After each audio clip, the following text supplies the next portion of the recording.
Hello and welcome to this course on design patterns in JavaScript. My name is Dimitri and I'll take you on this journey to your mastery of design patterns using the JavaScript programming language.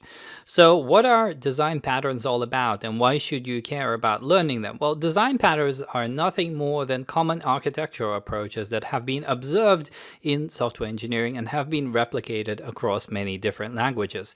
They were popularized by the so-called Gang of Four, the four authors of the Gang of Four book, and this book was written in 1994. It was written using the Smalltalk and C++ programming languages, but of course from then on the industry has expanded and the idea, the principles of design patterns have been translated to many other programming languages such as C#, Java, C++, and even languages which are not properly object-oriented, such as JavaScript.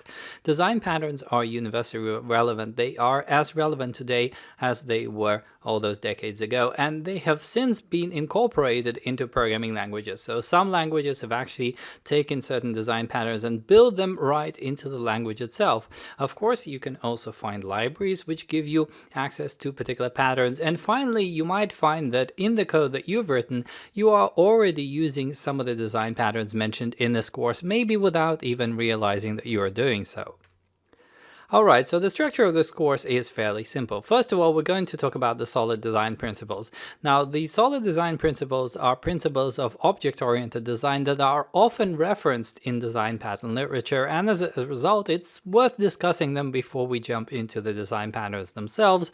And then the course is split into three parts. We look at the creational patterns, the structural patterns, and the behavioral patterns. So what are the patterns themselves? Well, the course mirrors the so-called gamma categorization and generally lists all the same patterns as we have in the Gang of Four book. So we look at the creational patterns, builder, abstract factory, factory method, prototype, and singleton. I've taken the liberty of adding both abstract factory and factory method under a single heading called factories because those two patterns are somewhat similar. Then we're going to take a look at structural design patterns, once again the same selection as in the Gang of Four book, and then we look at behavioral patterns. Once again, the selection is pretty much the same, which is somewhat of a testament to the longevity of design patterns as well as their excellent choice back all those years when the book was published. All right, so what is the course like? How is it organized? Well, this course is 100% practical. There is very little theory. There are some intro and outro slides, but mainly it's hands-on coding. So you're going to see lots of demos, and those demos are all single JavaScript files. Most of them are designed to be run on Node.js.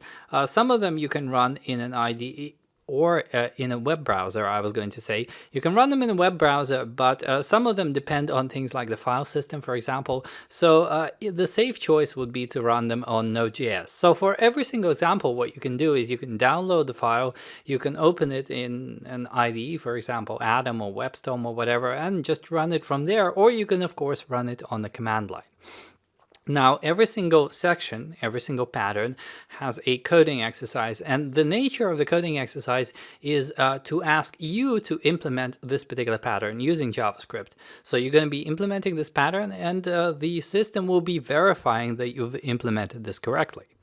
Okay, so what I'm going to be using for the demos, I'm obviously going to be using the latest version of JavaScript. I'll be using the latest version of Node.js for the demos. I might use some code generation or refactoring features. I will be using the JetBrains WebStorm IDE behind the scenes, but you're only going to see the code. You're not going to see all of the extra distracting stuff, just the code.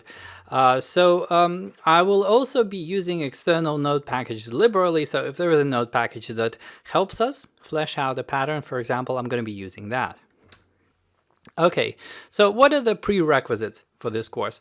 Well, first of all, you have to have some understanding of object-oriented programming. Now, I know that JavaScript isn't properly object-oriented, but it's close enough for our purposes. The latest editions of the JavaScript programming languages, they are close enough. They have things like classes and properties and methods and so on. So it's going to be difficult for you to follow this if you're not aware of how object-oriented programming works in the general sense. And of course, you have to have a good understanding of the JavaScript programming language. I'm basically going to be using whatever language features are available. So if you see me using something weird, then it's best to be aware of the language features of the latest editions of JavaScript.